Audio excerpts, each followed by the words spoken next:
So let me try this really quick. Yep.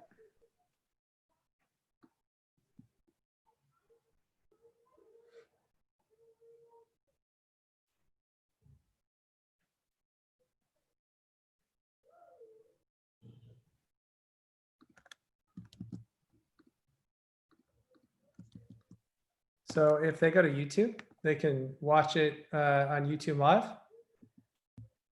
All right, I will have that sent out to everyone. So it'll be like a 10-second delay, but that should work. I don't know why there's an issue. There's not a cap on our account, so it's Okay. odd.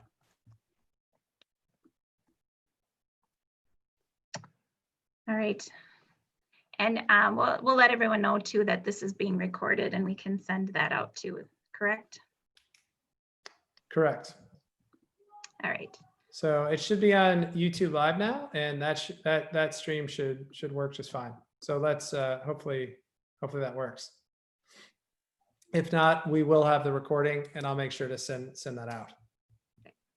In the meantime, if I could just have all Sourcewell people drop off the call for right now to allow additional people to come in, and we'll let you go ahead, Michael. Okay, thank you. Sorry about that. Hopefully we'll work out the kinks on that. Hopefully the YouTube Live it'll be running. It's public view, so you can just go right to it. All right, let's jump in. Let's talk a little bit about developing expert learners. So a little bit about, so I thought I would start with a story. And one of the most interesting, I think, research studies that have ever been conducted in education is a story about a researcher that decides to not look at teachers. He goes out and he says, you know what, we need to stop actually analyzing teacher practice, and we need to spend more time looking at student practice and what's happening with learners. And so he does this really interesting study. He actually takes lapel mics and he puts them on, well, students' lapels, and he just listens to them talk for 5-6 years, and if you can imagine, and he just listens to what do children say.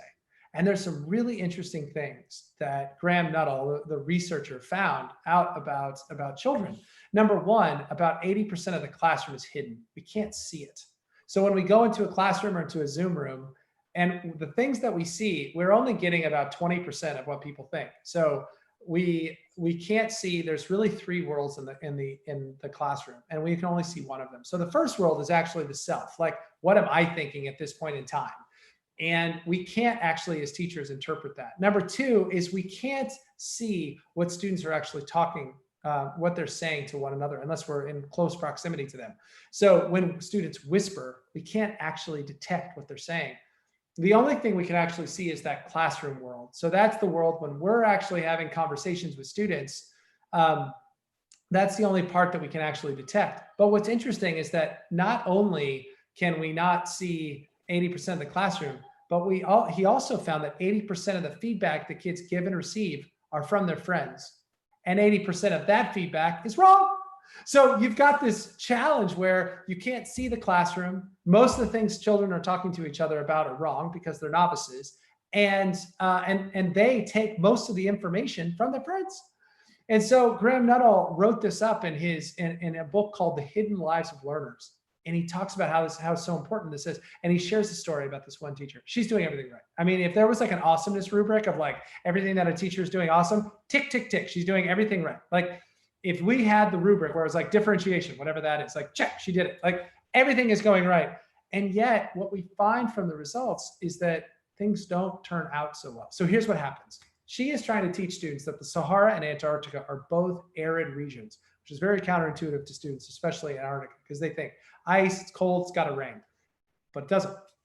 And so she shows them like a video from Planet Earth where David Attenborough, who's got like the greatest voice since Morgan Freeman, is like, it doesn't rain. And then they like do like a lab, they do a reading, they do like pair shares, they do jigsaws, they do like Socratic seminar. I mean, like all these great things. And there's this one student that when she like walks away, he's like, look, I saw Madagascar 3, everybody, I'm telling you, it rains. The kid's like, oh, okay, it rains. And then they take the test and they write, it rains. And she's like, I did everything right. Like, what's going on? And fundamentally, what Graham Nuttall found out is that as teachers are doing great things, it's a question always about whether kids are with them when they're doing great things. So often when I go into classrooms, I don't look at the teacher's practice. I assume they're doing good things. I go in and I just talk to kids and I'm like, hey, what's that stuff on the wall? And they're like, I don't know, but they keep pointing to it, right? Like, so the what's happening, the narrative of students may be quite different from what's happening with teachers. And it's not because teachers aren't doing great things. So nothing in my presentation is going to be saying, hey, you need to fix something. It's more on, are students with you with what you're doing? And that is going to be the key narrative of how do we build students' expertise in being able to take control of their own learning. So when that student says, hey, I think it rains there, after the teacher said 10 times it doesn't, that someone in the group is like, I don't know. The teacher just said 10 times it doesn't. We heard David Attenborough's got that great voice. Like he said it doesn't. Like what's going on? And they start to actually make a big shift in the detection of feedback. And the teacher is doing everything that they can to try to visualize more of the classroom. So that's challenge one. The classroom is hidden. Kids are giving each other lots of feedback. Most of it's wrong. Challenge two. So I had an opportunity last year to go to Africa, and I was working with some students in Africa on ecosystems. So that's what they were learning. And so I was I had this opportunity to go on a safari, and I'm sitting there and I'm listening in on this story about Tundi. That's the white rhino on the far left, and Tundi's baby Justice. Now, Tundi is the first rhino that's ever been poached and survived. And Justice is her baby, and she was born the same day that the three poachers were imprisoned. As I'm listening to this, and I'm in this like big Range Rover thing, there are like thermal imaging drones flying around. There are anti-militia or anti-poaching militia that are like going into the hills to look for poachers. And I asked the students next to me, I'm like, hey, what are we learning? And they're like, we're learning about rhinos. Now, there's no standard in Mozambique or anywhere else in the world where it's like, thou shalt learn about rhinos. None of that is actually part of the standards. But the students are so fixated on the context of what they're learning, they can't think outside of it. They're thinking poachers and drones and guns and rhinos and baby rhinos and poachers and prison and all of those things. And they're not thinking about like producers and consumers and food chains. And you might be thinking, well, who can blame them? Well, that makes sense to me too. Novices focus on the things that are the most concrete, whereas experts can actually see abstractions. And so when we try to teach students abstractions by by showing them things that are really clear and concrete, they can actually get quite confused. So sometimes when we're, driving into school in the morning or getting ready to go into our Zoom call in the morning, we are often thinking about like 4 things at the same time for students. We think about the standard. We think about the task we want students to do. We think about the context, like the situation we're going to show students, and we think about how we're going to group students. But the thing is that when we present all of those things to students, students are only going to pick up on the things that are the most concrete. So when you think of the 4 options here, food chains, PowerPoints, sea otters, groups of 4, think about the things that children are probably going to focus their time, energy, and effort on. And it's probably not going to be food chains. It's going to be, ooh, sea otters. I know how to make a PowerPoint, and who's going to be in my group? They're going to think about the things that are the most concrete because that's what novices do. We think about the concrete things we already know. And so our brain goes there, and memory is the residue of thought. So what we think about goes into our long-term memory. So even though we're doing the right things by sharing out, here's what we're going to learn, everybody. This is the way we're going to do it. Kids go to, this is what we're going to do versus what we're going to learn. Not because they're bad, not because they're not good people, but because that is how the brain is designed. So the classroom's hidden. Kids are constantly giving each other incorrect feedback. And when we share all of the concrete things with them, that's what they focus on and not on the things that they need to learn. And finally, one of the greatest challenges that we have is that research has actually shown that when you teach students the right information, they don't learn anything. You might be like, I don't understand what you just said. So let me back up. So there was a research study that was done where they had students take a test, and the test asked questions about gravity. After they took the test, and the children did not do well in this, they got like a 6 out of 26. They watched the Khan Academy video, and the Khan Academy video told them the exact right information. And then they took a post-assessment. And then they took a survey, and the survey asked them questions like, what did you think of the video? Do you think it was helpful? And the students were like, it was so clear, it was concise. I really liked the video. Khan was amazing. And then they take the assessment and they get a 6 out of 26 again. So what happened? Well, what happened is that when students are not shown up front that what they think they know is different from what they're about to learn, they don't learn anything. They nod, they take notes, they're like, oh, that's interesting. They will engage, but they actually won't pay attention cognitively. They won't know that what we're teaching is different from what they already know. They'll be like, oh, yeah, I've heard that before. I know that. Yeah. No. But they don't catch the nuance and the subtleties of the things that we teach. So this is exciting. Here we have a classroom we can't see. Kids are going to focus on the things that are the most concrete. They're going to give each other inaccurate feedback. And when we teach them, they're not going to pay attention. So that's it, everybody. That was the keynote. Good luck out there. No, I'm just kidding. So these are our challenges. So what do we do about it? Well, let's jump in. First, we need to look at what moves the needle for kids. And so if you have the handout that on the agenda, you'll see some of these activities that I've laid out for you. If you don't, or if you're like, I don't want to look at two screens at the same time, we can go through it on here and I'll walk you through some of these same activities. Let's look at like, well, if those are the challenges, then what actually moves learning to a high level? And then we're going to look at some practices we can put into place to make sure that as you're doing great things, kids are with you, that they give each other accurate feedback, the class becomes more visual, they focus on the right things, and they actually start to evaluate whether the things I'm learning are actually different from what I thought I knew prior. So let's talk about some of the research. So I'm going to give you 60 seconds.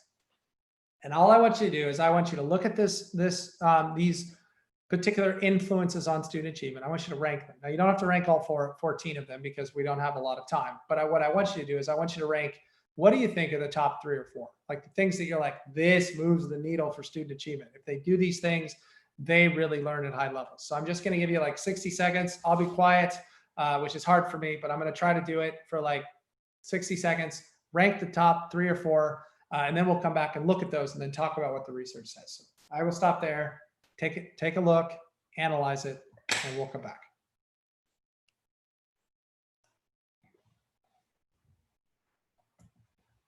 Wish I had the Jeopardy music. It's in your mind.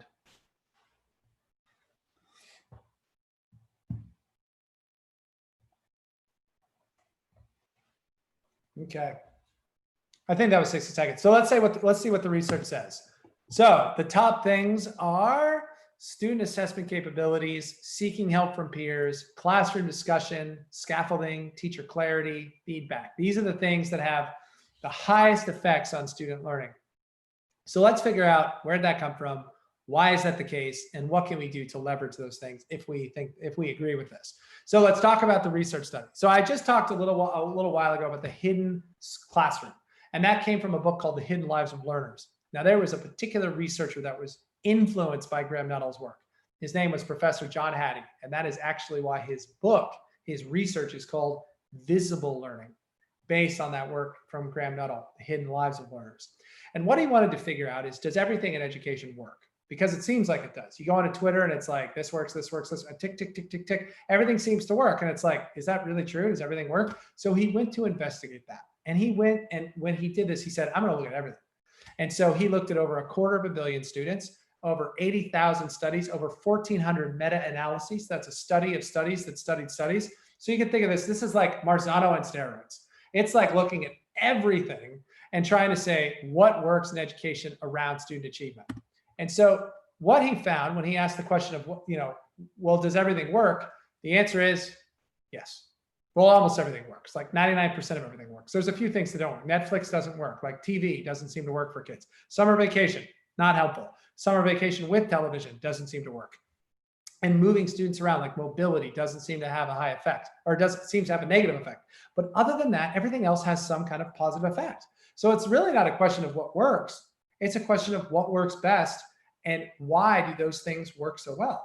And so in his research study, if you think of it on a scale where 0 being that this variable doesn't have any effect. So let's say feedback. So let's say we're looking at feedback. If students receive feedback in a classroom, does it have an effect? And again, almost everything works. So the answer is yes, it would. But what about things like direct instruction or diet, or should we start school later, or class size, or homework, or should we have open classrooms or closed classrooms, or within class grouping, or co-team teaching, or anything that you're thinking about? It's probably been studied on this. And what he found is when you take all those influences, all those things he was studying, the average effect is 0.40. Where does that number come from? Well, 0.40 is about how much of a standard deviation do these things move student achievement. So if you think of a standard bell curve and you're thinking at the middle, if you were to move 0.4 of a standard deviation, if that whole bell curve shifted 0.40, that is what we mean by an effect size. And the average is about 0.40, which comes out to be about 1 year's growth in 1 year's time for kids. When you look at NAEP, PISA, all of these assessments that we look at, and we look at the evaluation of our students growing at the rate we want them to, 0.40 is about 1 year's growth in 1 year's time. So let's just assume that's the case. If you could go ahead and go and click on mute, that'd be helpful. Thank you. So when you think about moving from 1 year's growth to 1 year's time, that 0.40 is moving that bell curve about almost half a standard deviation. So it then creates this like interesting dial. And so when you think about that one in the middle, that 0.40, it's showing you that anything from 0.40 above is more than 1 year's growth in 1 year's time for students. Those influences that tend to move students further than what we see on average. Whereas those things between 0 and 0.4, they work, but they don't seem to move students at that same level. Now, Professor Hattie, when he designed this, he was very sensitive to the idea that people would try to create checklists and say, don't do these things below 0.4 and only do these things above 0.4. And he did not want that to happen. What he wanted to do is to say, what seem to be the trends and patterns, right, behind these things above a 0.4 and below a 0.4. Now, those things we ranked a little while ago, I'm going to show them to you. And then we're going to talk about what seems to be the story of the things above and the things below. And remember, the things that are below, they work. Everything I'm going to show you works. So I'm not arguing that they don't work. What I want us to look at is what seems to be the story of the things in the above and the things below. So let's take a look at the rank of those given the effect size. So the one in the middle there in the green, that's a 0.4. So that sits right at 1 year's growth. Everything above that collaborative learning has an effect size that tends to move towards doubling and even tripling the level of potential academic growth for students in kindergarten through 12th grade, which was where the studies occurred, 80% of which were in the United States. The things below a 0.4 they all work, but they don't have that same effect size. So I just want you to think for a minute, like what seems to be the story of the things in the blue versus the things in the yellow. So I'm going to give you just 15 seconds to just look at that and be like, I wonder what this is about, the gist of this. And then we're going to spend some time really focusing in on the blue for the rest of the our time today.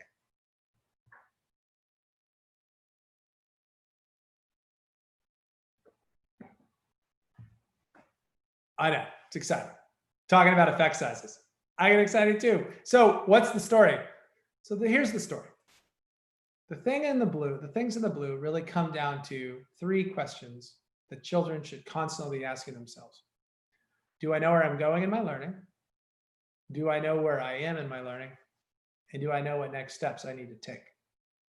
So a student who is assessment capable can answer those 3 questions. In order to answer those questions, they need to have teacher clarity. Teacher clarity is right down there. You can see it right above feedback. It has a very high effect, almost doubling the rate of learning. It's a misnomer. Teacher clarity is not about a teacher being clear. It's about a student being clear on what teachers expect.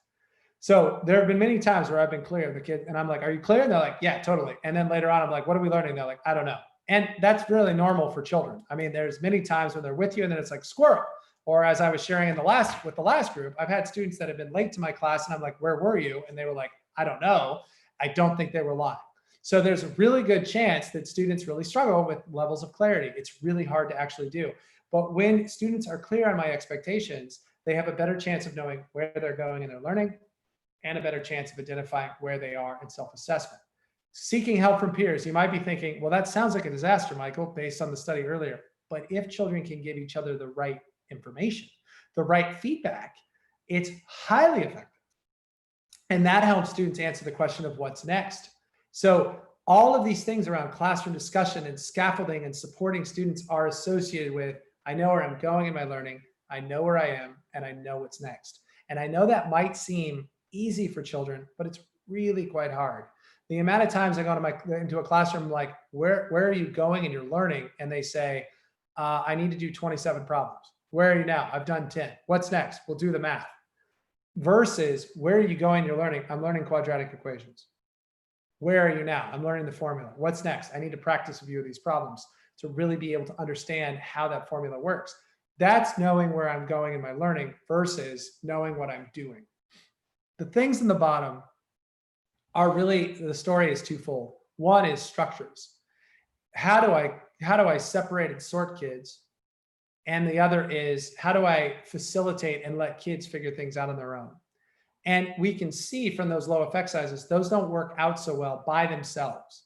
So you might be sitting there going, Michael, are you telling me that you want to have large class sizes when you teach? The answer is no. But if I had 30 kids in a class or 20 kids in my class, and they're both telling each other that it rains when I'm telling it doesn't really matter how many kids I have. If children don't know where they're going, they're learning where they are and what's next and how to give each other feedback that's accurate, doesn't matter how many kids. Now you might be saying, but Michael, if you had a smaller class size, then you could do those things. True, it would be easier for me to do those things. What the research has shown is that by just changing class size, new practices do not emerge. So if you're saying, well, if I had a smaller class size and I did that, that would have a better effect. And I would be like, sounds good. But the point of this is not that those structures just make those changes. It is the things that we need to do within whatever structures we put into place. So that's a little bit of the research. Let's jump into, so how do we actually make some of these changes? Well, I want to walk you through how we get a student to know where they're going, where they are, and what's next. Let's look at an example. So this is building a student's efficacy in their learning. So this is Teddy. Some of you saw this earlier if you were in one of my workshops. Teddy is a kindergartner, well, was a kindergartner in my school district. Teddy is he's a regular kid. He's got a t-shirt that says vote for more weekends, right? So he's just like us. And he is going to be talking about his level of learning, where he's going, where he is, and what's next. Now, let me tell you a little bit about this video. The teacher is going to be filming, and behind the teacher are all of the other learners listening in. They're going to be listening to the questions she's asking. They're going to be listening into where he is in his learning. They're going to be listening in on how they, when they get up, can actually do a better job in self-evaluation. Because by the time our learners are done with the first semester of kindergarten, they can answer these questions by looking at successful examples, looking at rubrics, looking at their work, saying, this is where I'm going, this is where I am, this is what's next. They can give each other accurate feedback, and they are with us as we're doing great things. In our school district, we didn't change our teachers, we didn't change our curriculum, we didn't change our structures. What we did is we said we need to invite learners in and then intentionally support learners in to being in the conversation with us. So let's listen in on to Teddy. Okay, Teddy, where are you now? I feel like in the middle of transfer and Deep? Why? because it's a little bit longer than last time and it has more color. Okay, so how are you transferring your knowledge? What did you write in there that makes it transfer or close to transfer? Can you read me what you wrote? My favorite color is white because it is, because it can wash away other colors. Wow, 2 pages, really nice. And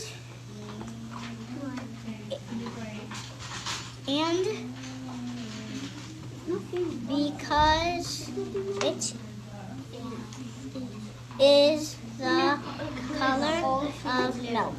Great, so how does that transfer? Tell me how that applies to transfer. It's long and it has everything's like built in. Good, so Well, not deep. everything. So deep is long, right, with lots of details, lots of information, but transfer means we're taking what we're writing about and applying it to Ross School or applying it to the outside world. Are you doing that?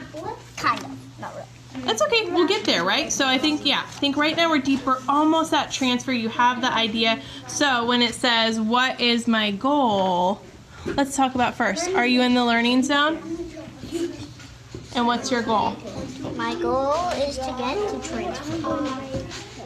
So we use a simple taxonomy with students around surface, deep, and transfer. Surface, I know things. Deep, I can relate ideas, and transfer, I can apply that into a new situation. So we give students a taxonomy that they use, because our children won't use Bloom's, they won't use depth of knowledge, but they will use this very simple terminology that we can have 5-year-olds use up to students taking AP Calculus in 12th grade. And so here we have students that are comparing their work and developing that level of proficiency. The 3 things that we really want to look at for developing a student's efficacy is, number 1, helping them answer these questions. I know where I'm going in my learning, I know where I am, and I know what's next. This is essential for students to develop that assessment capability. So we give students lots of different tools on this. So they'll see successful examples. They'll see success criteria or rubrics on the side. So you can notice that here we have a learner that's talking about the levels of learning. They're talking about the rubrics and where they are in terms of meeting those rubrics, like how am I doing? This is where I am. This is where I need to be. These are my next steps. And so these things are all over the walls so that students can actually say, this is where I'm going, this is where I am, and this is what's next. And this might be something to consider as you go into the classroom, or if you're doing distance learning in the Zoom room, that every once in a while you maybe take a breakout session or breakout room, or you take small groups of students and just ask them these questions. Hey, where are you going in your learning? Where are you now? What do you think are next steps that you need to take? You'll notice that even on the wall here in this picture, that next there are students and then there's student work. So students can actually see different drafts and different iterations of their work and say, this is where I'm going, this is where I am, this is what's next, this is where I used to be, and this is the next step, to really focus on their progress. And this isn't just because it's a new thing to do, it's because it has the second highest effect that we've seen in our field ever, looking at every single research study. So this has been a monumental shift for us as a school district. I want to show, some of you saw this video a little bit earlier. One way that we really help students understand where they're going and where they are is we have them actually actively engage with us on building the rubrics and building our tools for assessment. So this is a middle school in Australia. So just about 45 minutes outside of Sydney. And I just want us to listen in on how this teacher talks with the students about building expectations. Now, this is day 1 of the class, so they haven't read anything yet. They haven't seen anything, but let's listen in on how the teacher invites them into the conversation of learning. Intention. Danny, can you read our learning intention out for us? I will learn how to independently analyze a scene in order to explain the hero's journey. Okay, so you can see in our learning intention, we're analysing something and we're explaining the hero's journey. So there's 2 things that we're drawing a connection between. So that's how we know this is deep learning. And now we're going to co-construct what success looks like. When we meet that, what does success look like at a surface level, a deep level, and transfer? So we're going to do that together, right? I want you to be able to say, well, I can do this, and success at a surface level looks like this. So I put some verbs there to help you think about what success looks like at that 3 levels. You don't have to use all of them, but I want you to just sit with the groups that you're currently with and just start to think about, well, what can I do? What can I name, define, list, or restate when I'm trying to meet that learning intention? And then if I were to deepen that, what can I then do? And then we're aiming for the transfer, so then what can I transfer? What can I evaluate, reflect, or present? So just have a second to, just have a couple of minutes rather, to co-construct what success looks like at each of those levels, and then we'll come back together as a. So she doesn't give them the rubric. She actually says, you're going to build a rubric with me. And so this can be quite confusing for students, but actually this is one of the best ways for students to actually develop clarity on where they're going in their learning. And we're going to actually look at lots of different examples of how this could work in the classroom. And so here we have a teacher that says, okay, here's the goal. Let's read it out together. Let's talk about it. And then here are some verbs. I'm now going to give you an article to read. And then I want you to come back and in your table groups, talk about what do you think is surface? What do you think is deep? What do you think is transfer? And if you don't use those terms, you might say, what is success? Just what does success look like? And what we're trying to do is we're trying to get students to try to evaluate what we're after. Like, okay, I think we should have these things. And remember, it's not just so that they know where they're going. It's also so that they can self-evaluate, that they can give each other feedback, because these are all the things that have such a high effect. And the more we give students these tools and teach them these tools early and often, the less work feedback becomes for us, because we want feedback to be more work for students than for us. And so we're going to look at some of the feedback strategies here at the end of our time together. So she does this, and then she puts students into these small groups. And just so you know, this is a public school. They wear uniforms in Australia. And that let's just listen into how the students are talking about what they think success might look like. They're a little bit quieter, so you might have to tune in a little bit.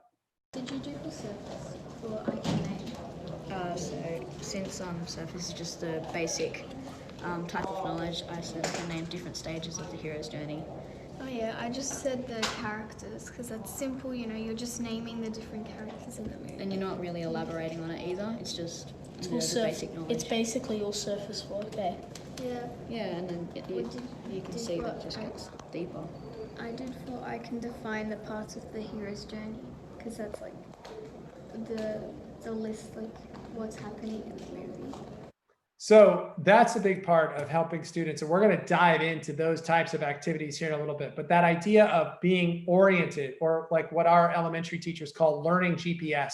I know where I'm going to go, I know where I am, and I know what's next. We have to have a learning GPS so that when we navigate class, we know where we're going, and we don't have to ask the teacher, like, am I good? Did I do it right? Is this right? Where are we? What are we doing? Like, we really want them to be able to actually have control of that. It requires some tools on our end to be able to get them there. But we can get 4-year-olds, 5-year-olds to do this within a few months, and we can get high school students to do it within a matter of weeks, as long as they are invited into these conversations that we already have internally, but we've got to bring it to students.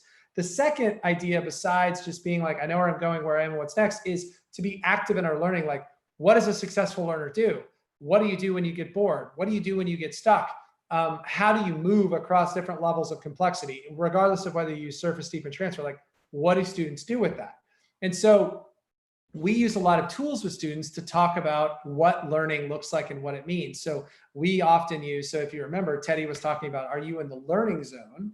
That is in a reference to this particular tool that we use in our school often, which is this idea of what is the comfort zone, the learning zone, and the panic zone. So the comfort zone is, I already know what the teacher's telling me. I don't need to know any more information. I'm basically bored and just listening in. Learning zone is, there's kind of that cognitive wobble. Like I kind of get where you're going and I'm sticking with you, but I'm a little bit unsure if I'm doing this right.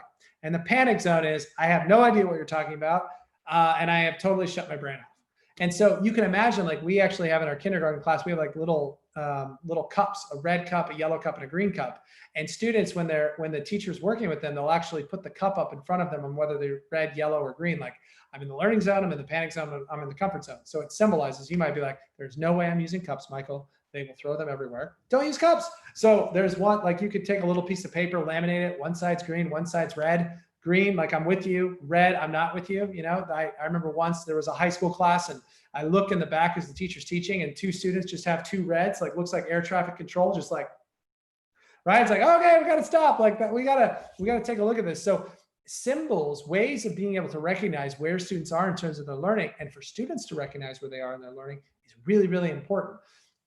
Lots of people love the learning pit, popularized by James Nottingham, who illustrated what learning looks like when students are going through the process of learning. So you can imagine we've got a student over on the far left, and we have a student, and that same student on the far right. And how do they get from the left to the right? They actually have to go through the pit. The pit is challenging. It's unclear. It's confusing. There's conflict. They don't feel well. They feel uncomfortable. And that is a typical process of learning. So when I taught my kids how to ride a bike, learn how to swim, engage in mathematics, like all of these things, these are things that are not comfortable. A lot of people want to have this be like a mountain. Like, what happens if it's the learning mountain? But the problem is that when you get to the top of the mountain, it feels great. You can see out, it looks great. But when you're in the middle of learning, it doesn't feel great. It actually feels quite challenging. And so giving students reference to say, hey, I'm in the learning pit. Like, I'm confused. I don't know. I feel like, am I supposed to feel this way, is a good thing. Children need to be able to say, I'm in the pit. Like, I don't know what's going on. So you can imagine giving students like this kind of language to say, are you in the learning pit? And if students are like, nope, then it's like, well, my job is to get you in the learning pit. So here's the next step that we need to take. This is all part of that idea around activation, showing students levels of progress.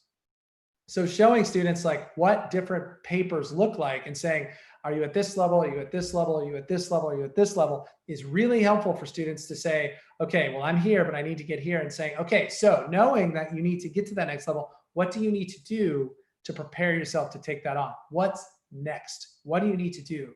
The one down at the bottom is a math example where you can see here that students are actually putting their names on where they think they are. So again, they've got the success criteria up at the top, and then down at the bottom, they've got models or exemplars for students to look at. And then they put their name like, all right, I think I'm at level 2. I think I'm at level 3.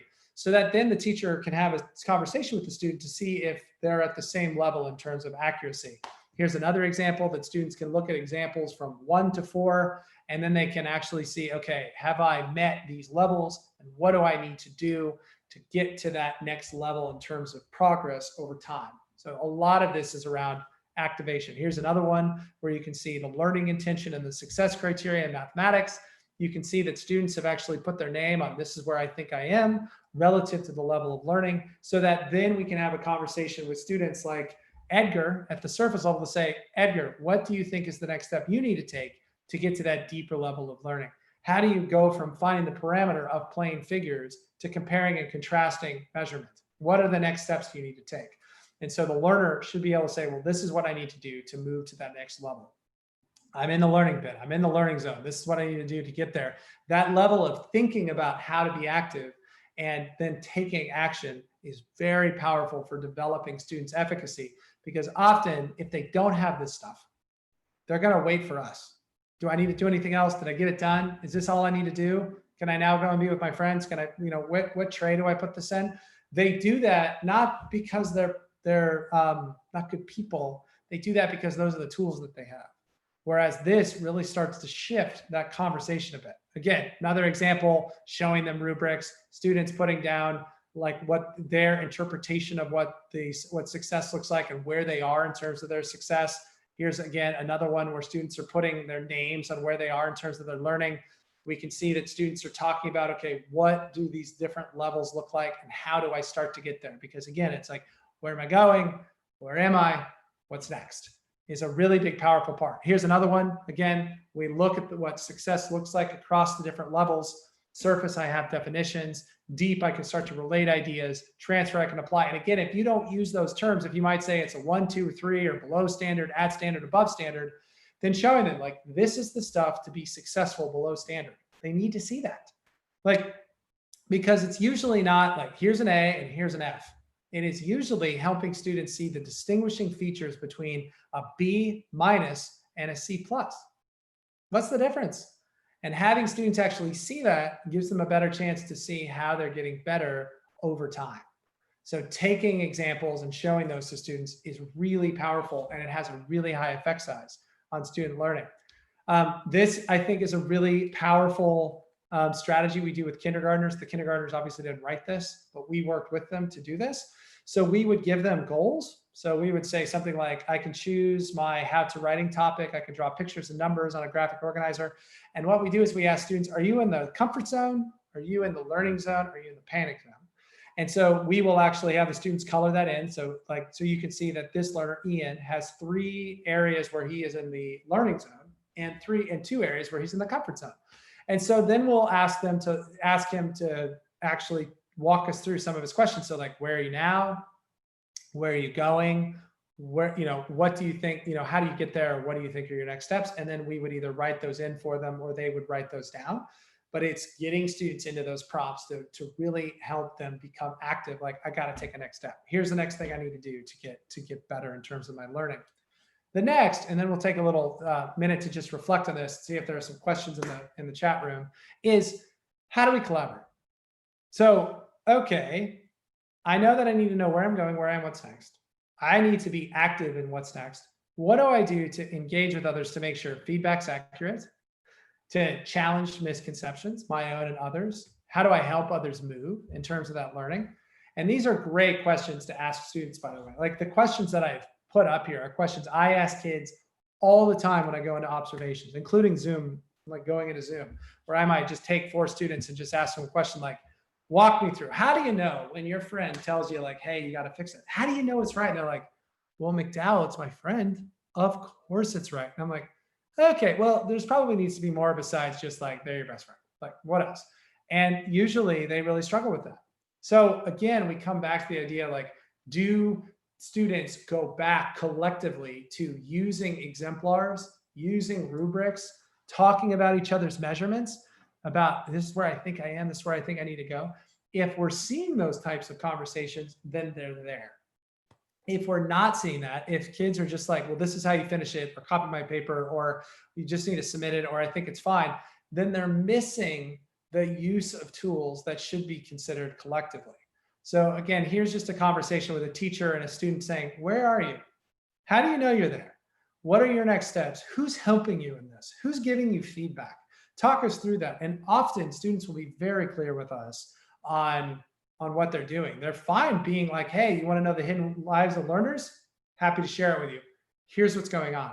And the more we know that, the more we can then respond to where students are and then adapt accordingly to bring everyone back with us while we're learning. So a couple of things that I just want to share with you, and then we'll just open it up to see if there are a few questions, is that on the workbook, you actually have, I have provided slides for all of the key attributes and images, some of these snapshots. If you're like, okay, I wanted to see a couple of those a little bit more thoroughly.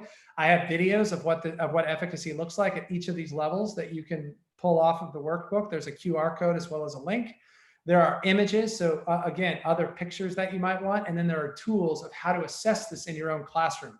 So what questions could I ask? What's a process I could go through with my PLC or my grade level team or my school to actually capture some of this? So I just want you to know there are these tools. If you're like, I want to know more about this, I want to try some of this work back in my classroom or my school, those tools are there on page 8 if that's helpful for you.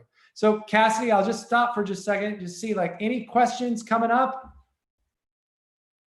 I see. Nope, I don't see just a lot of people affirming things that they've heard. So no questions. Awesome. Okay, so that's we're either clear or clear as mud. It's probably one of those two. It's gonna be great. But I'm glad to hear that there's some affirmation on this work and probably what you've heard from other presenters and what you've been doing in the past. And again, I really want to reiterate, it's not that you're not doing great things. This isn't a question about your teacher practice. It is really more about whether kids are engaging, they're with you, and they're developing their own expertise in their learning. So let's jump in. We're going to look at some practices now around how to build that efficacy. And one is this notion of— What are you learning in science, Freddie? One of these is going to be, how do we make sure kids are clear in their learning? So I'm going to show you a classroom. These are 3 young learners. This is another class in Australia. I just got these videos last week, so I'm really excited about them. So you can notice that right behind 2 of the learners, so learner 1 and learner 3, you can actually see what they're learning about. So they have a question: how does heating and cooling change the state of solids and liquids? So they're learning about change of state.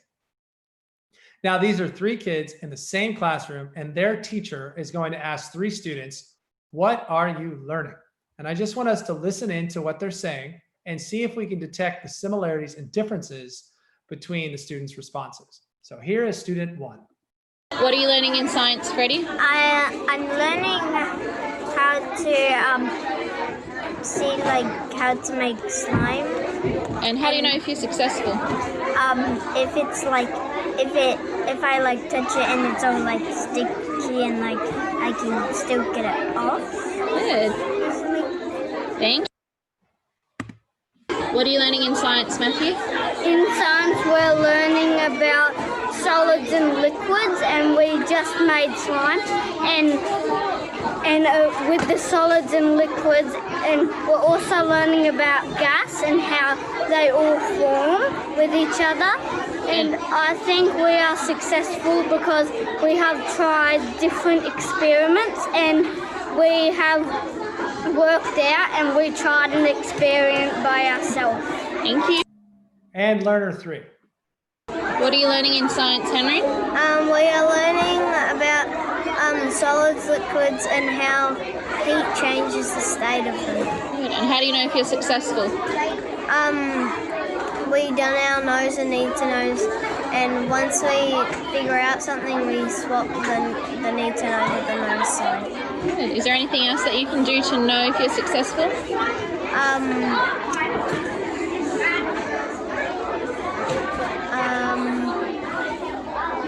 What are you looking for? The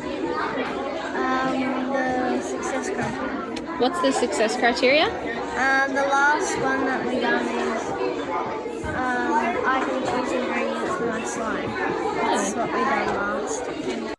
Okay, so this is amazing. We've got a busy classroom. We have a teacher that has put the things up on the wall. They've done presentations, and 2 of the 3 learners really do have a clear sense of what they're learning. They're learning about solids, liquids, and gases and how they change. And both the second and the third learner know that they're doing an activity about slime to help them understand that. Learner 1 does not understand that. Learner 1 thinks we are learning about slime, and success is if slime doesn't stick to me. And so this learner has a completely different experience of learning than everybody else. When that learner receives feedback on solids, liquids, and gases, it's not going to make as much sense. They're going to be like, why are you giving me feedback on that? I'm making slime over here. Whereas the other 2 learners will be able to detect that and say, okay, that's the feedback I need for solids, liquids, and gases. So a key part of all of this work is how do we continue to check in with students to make sure that they're not focusing on the doing, the slime, versus the learning, solids, liquids, and gases. And this happens all the time. It is not a judgment of a teacher. It is not a teacher did something wrong. This teacher's awesome. It is a question of there are moments in time where students start to say, oh wait, maybe it is about slime, or that's what we're gonna do. And so it's checking with students, because you can have a busy classroom, but it doesn't necessarily mean it is the learning classroom. That some learners will be learning and some will be not. And it's not because of your instructional practice. It is because they think that they don't need that, because you're teaching them something that they don't think they need to know. It is exactly like the rhinos, right? We're learning rhinos, not food chains and food webs. And so that's why I share this, because this isn't about evaluating, is this classroom better than this classroom? It's the same classroom. It's where are the learners and how do I bring them back to being clear on where we're going and our learning. So let's go into what we're going to talk about. We're really going to look at these 3 things: teacher clarity, seeking help from peers, and feedback. I think if there's anything you take away from today, it should be one of these things on, are students with me when I'm teaching? And number 2, am I working harder than students in feedback? If so, how do I change that so that it's more work for learners than for me? Those are the 2 things we're going to look at. I'm going to show a couple of strategies on ways that we can do that, and then that'll be our time. So let's talk about all of these things, double the rate of learning. So it's about students being clear on what teachers expect. It's about students giving each other accurate feedback to each other. And it's about us giving feedback to students that's accurate. So let's start with what's a way in which we can get students to be clear on what we expect. Number 1, give students examples right up front in different contexts with learners. They might be like, what do you mean by different contexts? I will get there. Step 1, imagine I show students this. And I say to them, they come into class, and I said, here are 6 examples of student work. I want you to see if you can identify what we're going to be learning and what would be successful in learning it. And so the students, they go into their groups and they're talking. Then they come back and they're like, all right, we know what we're doing. We know what we're doing. McDowell, we got it. And I'm like, great, what do we got? And they're like, we're learning how to make butterflies. And I'm like, nope. And they're like, we got to go back to our groups. And they all come back to their groups like, I thought we were doing butterflies. I mean, every single image seems to be like a butterfly. What's going on? They come back and they're like, we're learning how to draw something, right? And I'm like, yes. What do you think? They're like, we're learning how to do a drawing of like an animal. And I'm like, yes, we're going to do a scientific drawing. And now you see an example of one. Now, what makes this scientific drawing accurate? What makes it successful? And they're like, they go back, they're in their groups. They're like, okay, shape, color. I'm like, yes. So what should we do first? So like, you should start with the shape, design that, make sure it's recognizable to the thing you're drawing. And then you should color it in based on the colors of that animal or whatever the scientific drawing. I guess it could be a plant. I'm like, right. So you can use these examples as you are drawing, but There's one thing you can't draw. You can draw anything scientifically you want. There's only one thing you can't draw. A butterfly. And so why? Well, the reason why is because then they won't copy. They will focus on the criteria, but they won't copy the context. Let me give you another example. Go into a second grade class, teacher says, this is the best best story I've ever written, ever. I want you to read it with your friends, and I want you to see if you can tell me, what are we going to learn how to write? And why do I think this is so great? So they all get into their groups. They come back like, we got this. We got this. McDowell, it's a scary story. That's what we're going to write. And I'm like, nope. And they're like, oh. And so they all go back in their group like, okay, well, we thought it was just, I mean, it's called a scary fishing story. Like, this doesn't make any sense. But then they come back like, all right, we think we got this. We think we got this. It is a story that someone's writing about themselves. I'm like, yeah, we call that a personal narrative. And they're like, oh, okay. And I said, so that's what we're going to write. We're going to learn how to write a personal narrative. What do you think makes this successful? And they talk about things like, well, it has a beginning, it has a middle, it has an end. I'm like, yeah, well, every story has that. What else? And they're like, well, they talk about themselves, like my younger brothers, you know, they use quotes about themselves or their own experience. I'm like, okay, so let's put down like personal pronouns. Let's put down like descriptive words. Let's talk about, they talk about the who, what, when, where, why in their story. So I just start writing down the things that they come up with. And I'm like, these are really successful things for a great story, a great personal narrative. So they help me build out this rubric. And then I say, okay, so you're going to write a story now. You're going to write a personal narrative. And I'm like, this is exciting. But you can't write a scary story. And the key, again, is that they can use this story to help them see the structure of it and what it looks like, but they won't copy it. Because I don't want them to copy a scary story. I want them to use this to actually evaluate their own work. And I know you might be thinking like, that's a pretty big stretch, McDowell, but it actually is really helpful. It's actually more helpful than giving them a rubric, because rubrics are very, very helpful for experts. They are almost, if they're just given by themselves, they are almost of no use to a novice, because a novice doesn't know what any of it means. So when we write up a rubric and we're like, that makes so much sense, it's because we can get the gist of everything. We get it. If I give you a rubric of effective teaching, you'd be like, makes sense. But then if I gave you a rubric of building a space shuttle, you'd be like, don't know. I would need some examples. And I want you to think about this. For all of you that are on this call, if you were thinking, let's say you were in a graduate class and I was teaching it and I gave you a rubric for writing a paper for me. How many of you would send me an email later saying, will you give me an example of what you're after? Because you'd want to see an example. But if I gave you that example, I'd say, but you can't write it on this, because you need to be able to detect the criteria from the context, which is the scary fishing trip.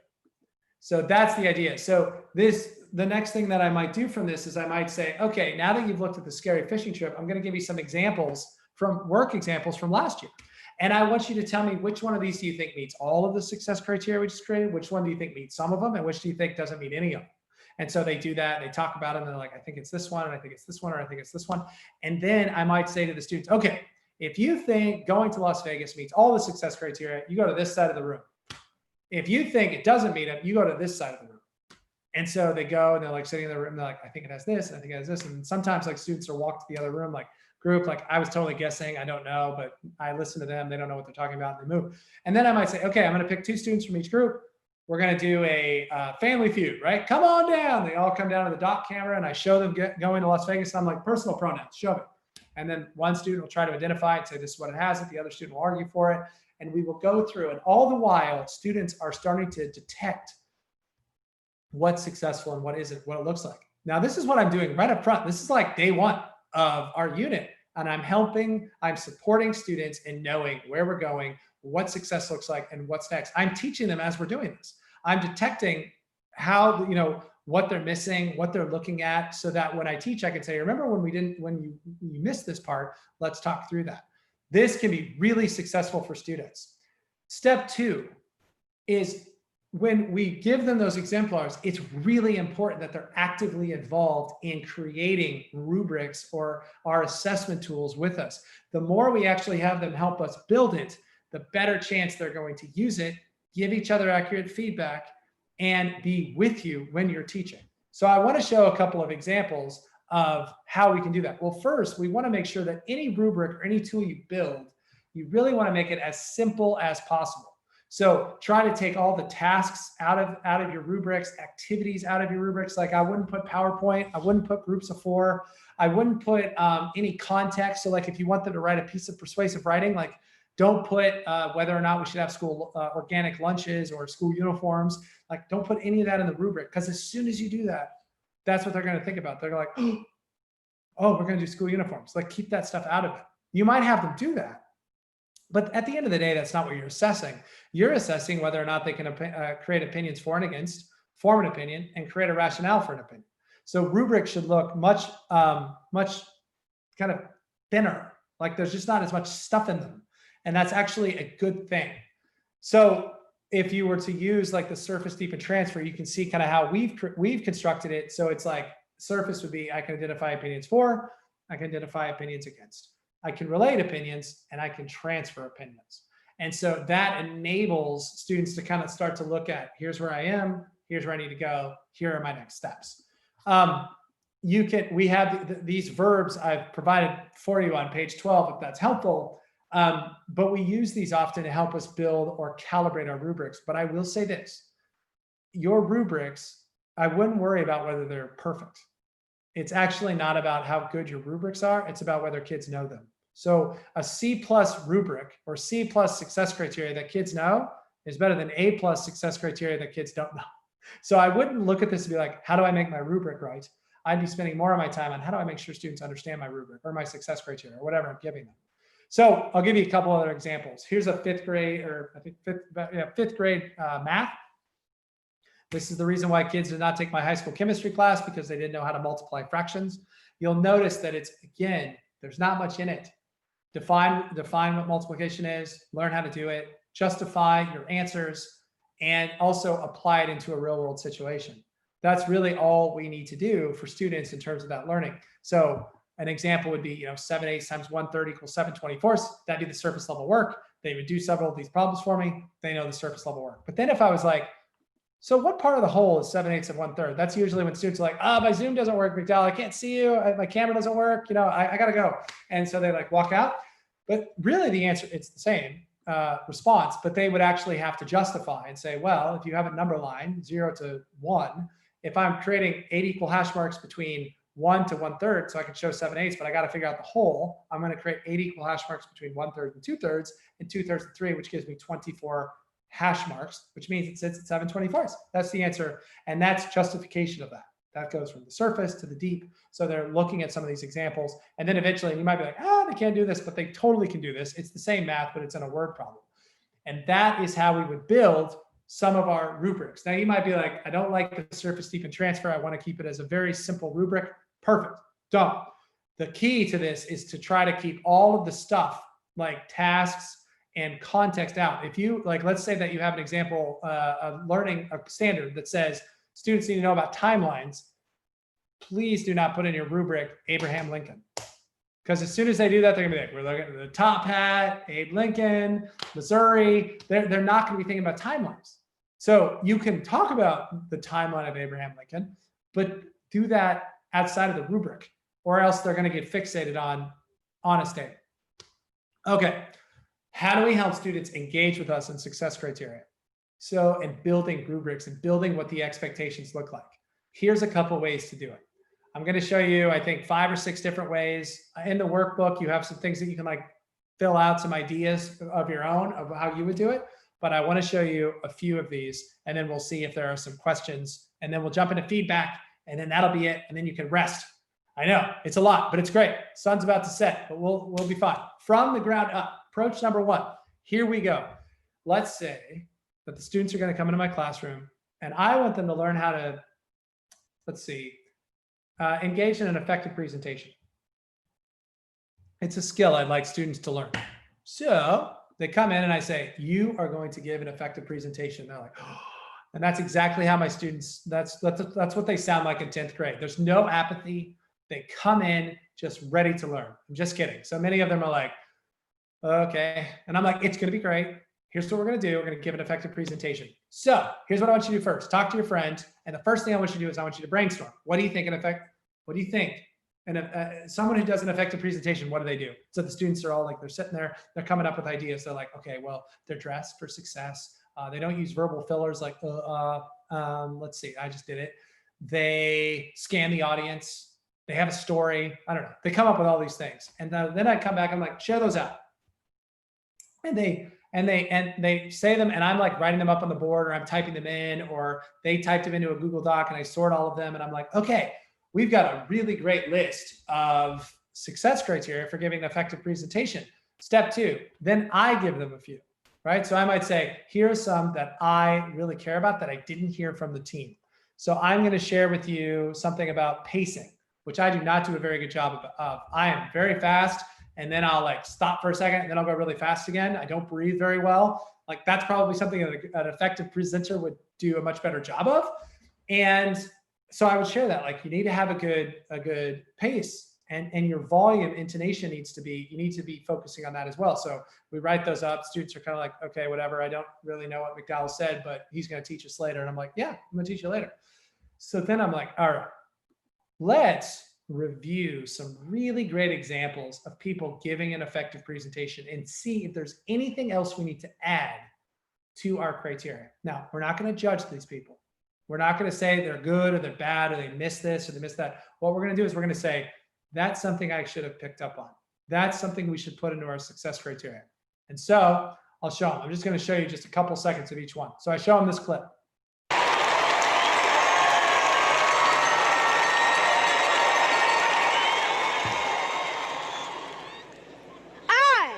Believe in me.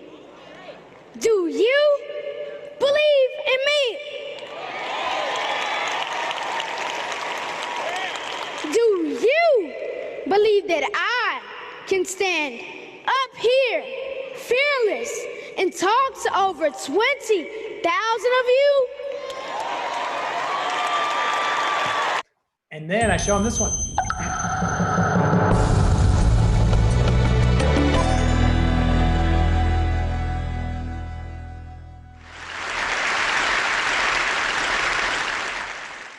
At 7:45 a.m., I opened the doors to a building dedicated to building, yet only breaks me down. I march down hallways cleaned up after me every day by regular janitors, but I never had the decency.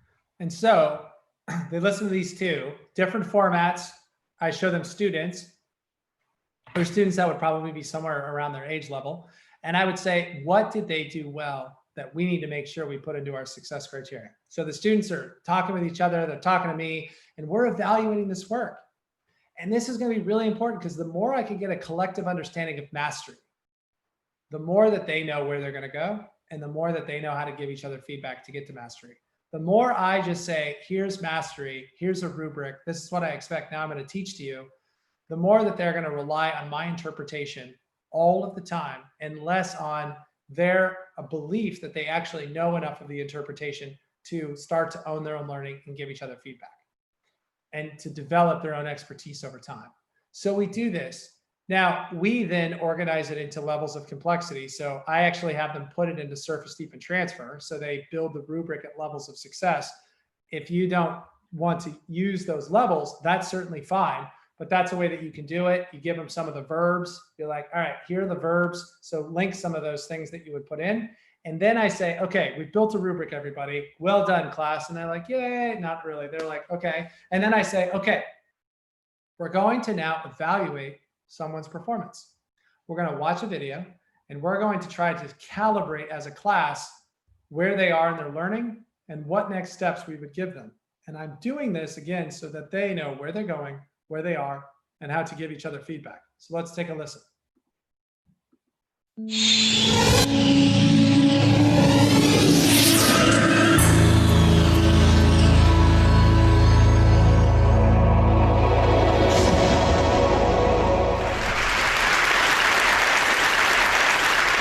Now, I want to start with the question, when was the last time you were called childish? For kids like me, being called childish can be a frequent occurrence. Every time we make irrational demands, exhibit irresponsible behavior, or display any other signs of being normal American citizens, we are called childish, which really bothers me. After all, take a Okay, so we listen to that, and then I say to the students, so what did she do well? And they like say, well, she did this, and I'm like, where are some things that she needs to work on? And so they tell me those things. I see if we get some level of calibration, and we talk about, so then what next steps would we give this learner to continue to improve on her speaking? Because she's obviously at a TED Talk, like she has some level of proficiency. And so that helps me. And then I launch into teaching how to give an oral presentation using that rubric. Now you might say that takes a long time to kind of get to that place, Michael. And my mantra and my answer would be go slow to go fast. Spending the time up front to make sure kids are clear. Spending time to make sure kids can give each other effective feedback will pay dividends later in that unit and later on in the school year.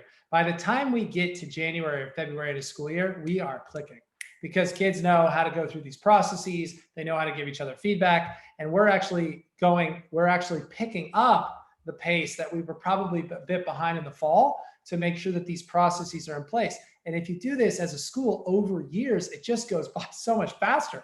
I mean, think about Teddy in kindergarten, where he is now in second, third grade. I mean, they're clicking along. So this is one strategy that you can use. I want to show you just a couple more.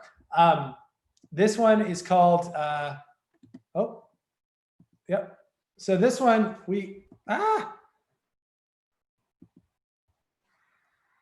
well, we saw that one. Hold on, sorry, it went back. So I went into this class. This was awesome. I was in a fourth grade class. The teacher took her test and took every question, cut each question onto a sheet of paper and put them on a desk, and the kids all came in. So they all came in, and she said, okay, I want you to sort these questions into surface, deep, and transfer. So the kids get some of these verbs, and this is what they do. They sort it into surface and deep and transfer. And the students are like, and she says, what do you think we're learning about? The students are all sitting there and they're like, we're learning about dogs. She's like, we're not learning about dogs. We're like, oh. So they all get together and like, well, we thought it was about dogs. And so they go back through this because again, context is such a big part of children's lives.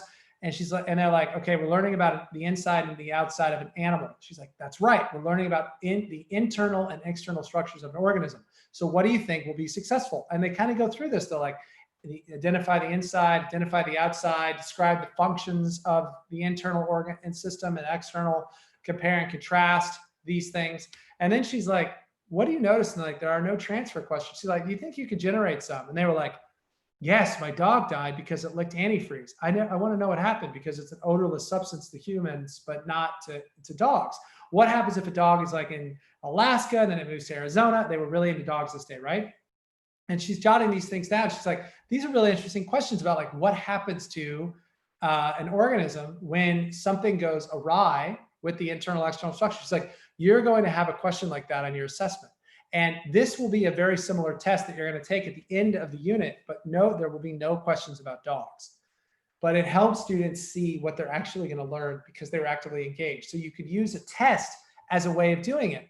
Some other ways to do this would be, so for those of you who teach mathematics, one way that I have found to be really successful with students is to show them a problem and then to say, I am going to walk through every step on the whiteboard,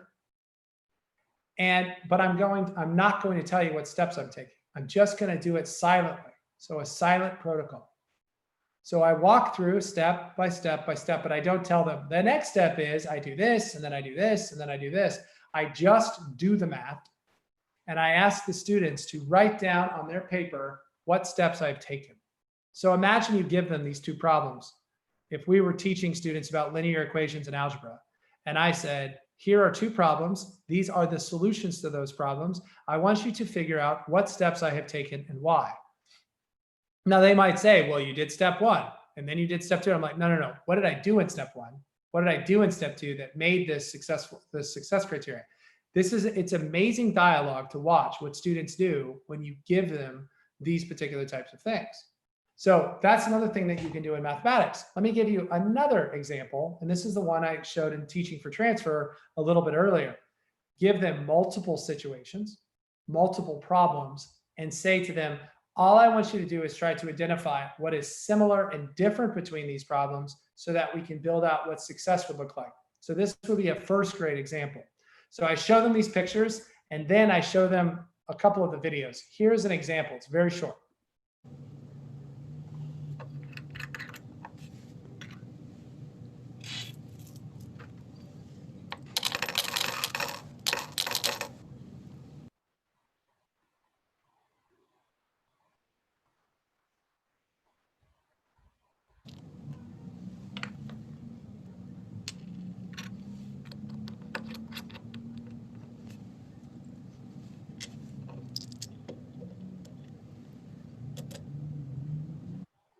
And then I show them another one like this.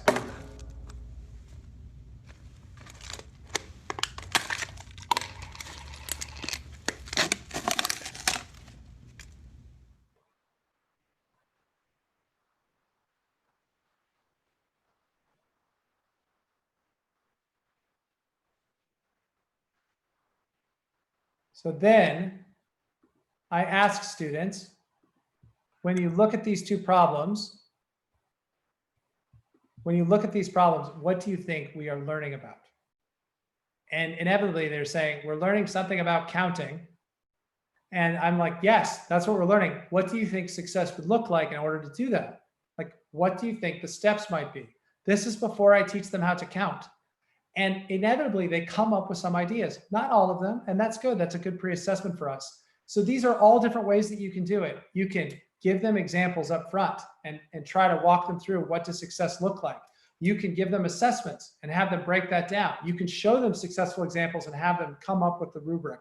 You can give them multiple word problems. You can show them a worked example and say, what do you think success looks like? All of these things up front really do invite students into these conversations, and it doesn't have to take a ton of time within your lessons. And again, after this, teach the way you've always taught. Don't change that part. It's not that part. It's the part where it's like, are the kids with me as I'm going through this? So in the last few minutes that we have together, I just wanted to talk through a couple of things around feedback.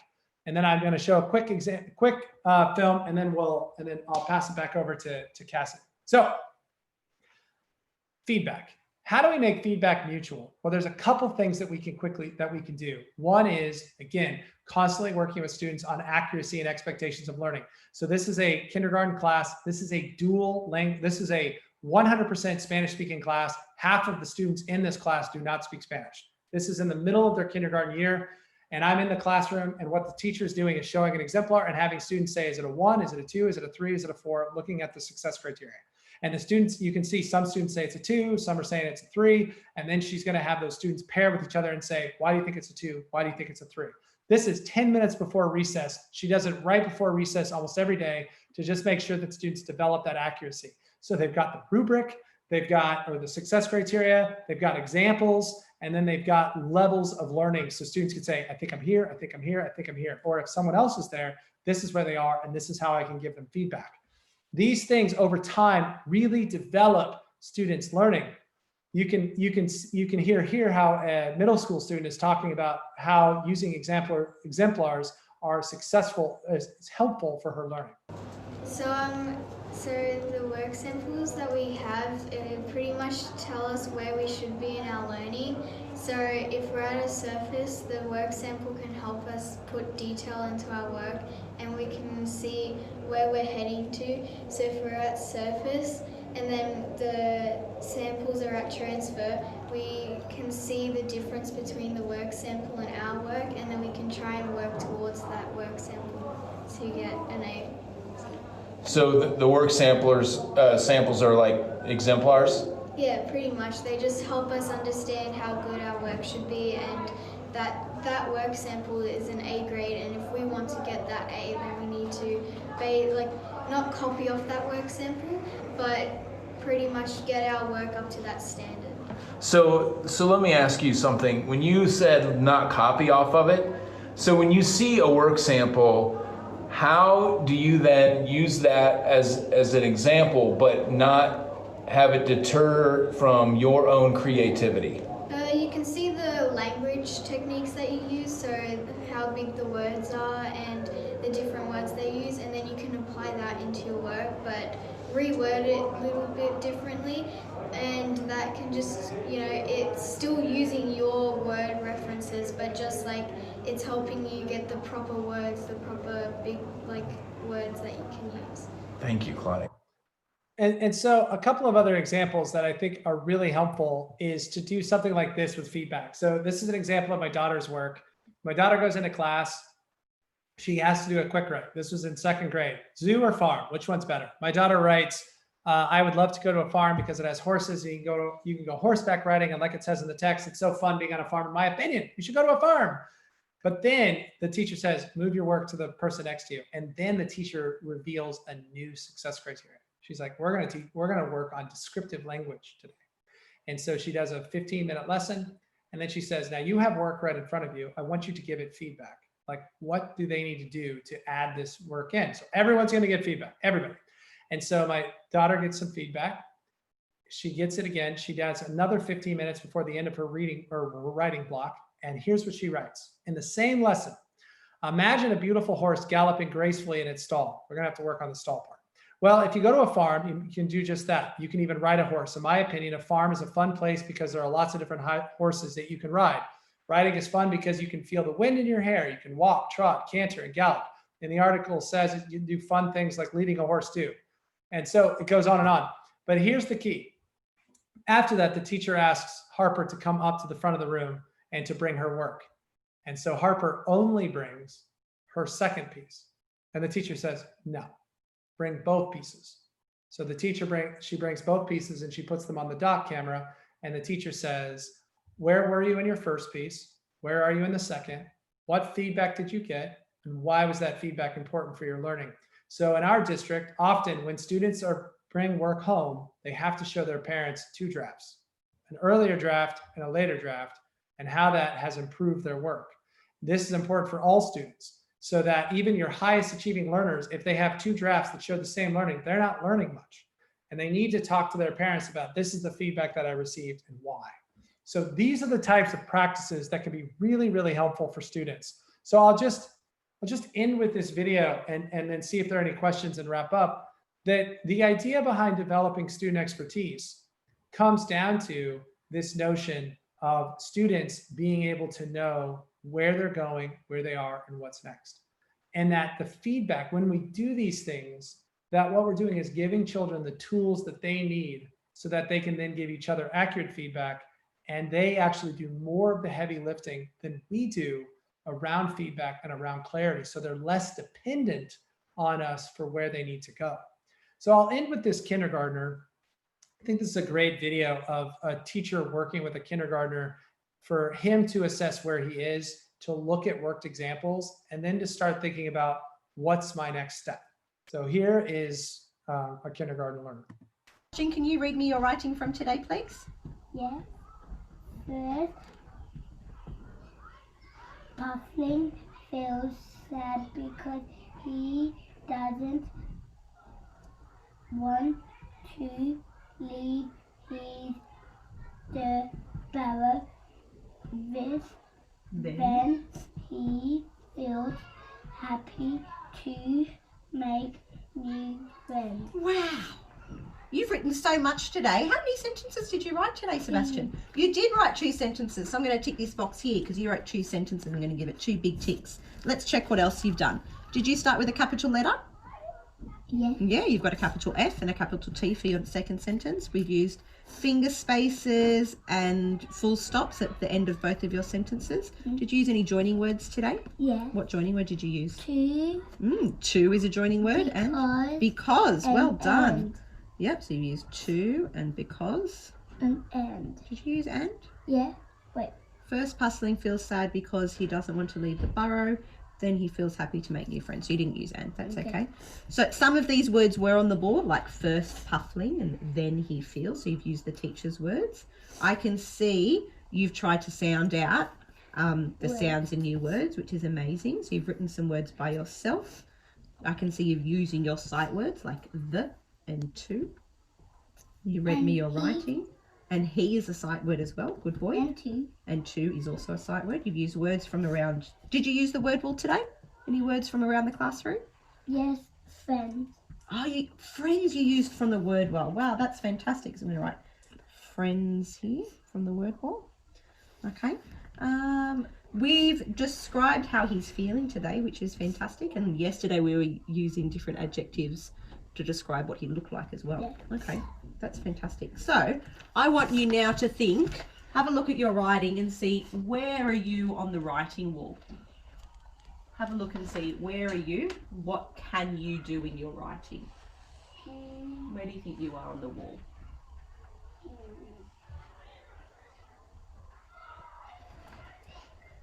Where are you thinking?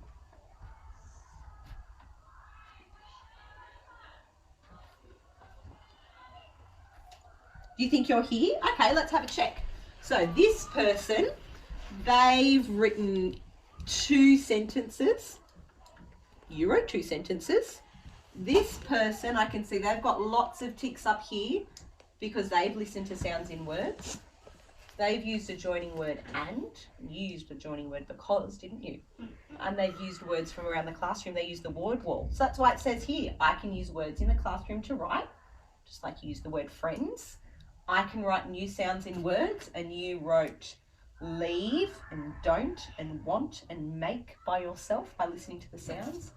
I can use a joining word, use because and to, and I can write more than 1 sentence. Wow, that's fantastic. Look at all those amazing things you can do.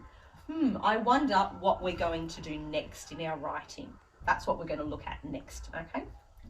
And so that's the development of students that become expert learners. They know where they're going, they know where they are, they know what's next. They receive that type of professional or that engagement with their teachers early on. They will develop that expertise and be able to sustain that throughout the rest of their life. And this has such a high impact, not only in students being able to own their own learning, but also in things like student achievement. So I hope that was interesting. At least maybe there were a couple tools or ideas that you can take back as you go into probably the most challenging school year of our lives, but also probably the most interesting. And this may be one of those opportunities to say, maybe I'll try one of these new tools, or maybe I'll bring it into this medium. So I thank you for that. And Cassidy, I'll pass it back over to you if there are any questions or any last thoughts before we sign off. Michael, I didn't see any questions in the YouTube chat, and there was one that was sent to me in the Zoom chat. Just how do the rubrics that you've been describing relate to proficiency scales?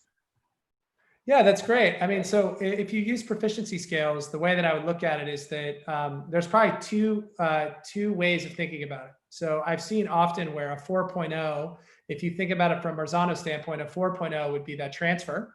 So the ability to be able to apply my learning. So if you think of that surface, deep, and transfer level work that we looked at earlier, that would be a 4.0. The deep would be that 3.0, so relating ideas, and a 2.0 would be building knowledge. So surface, so that surface level would be a 2. So I can list, I can describe.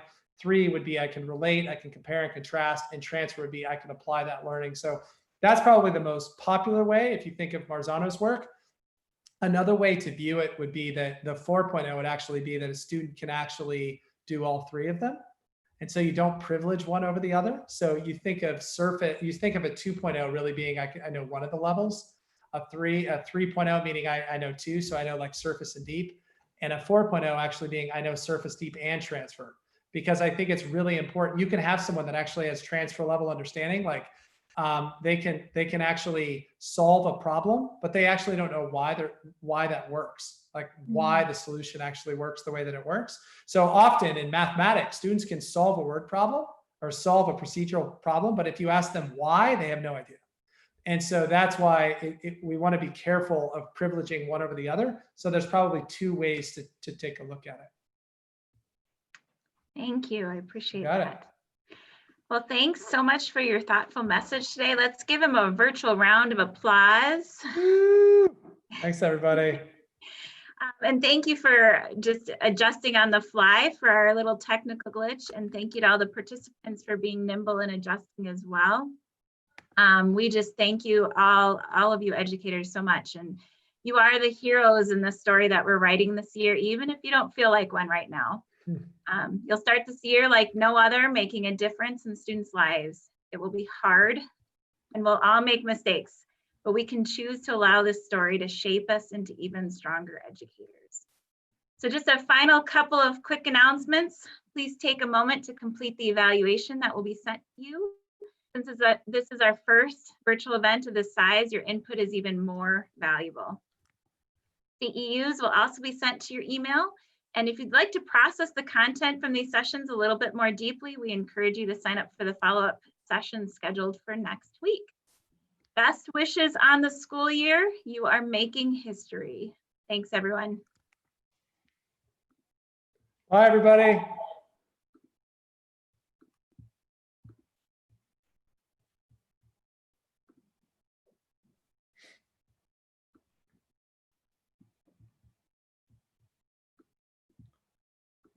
All right, Cassidy, I'm trying to capture all of the participants because there was like 100 of them. So I'll get as many as I can. Yeah, and I don't know if it's as relevant now just because of the having so many on YouTube too, but yeah.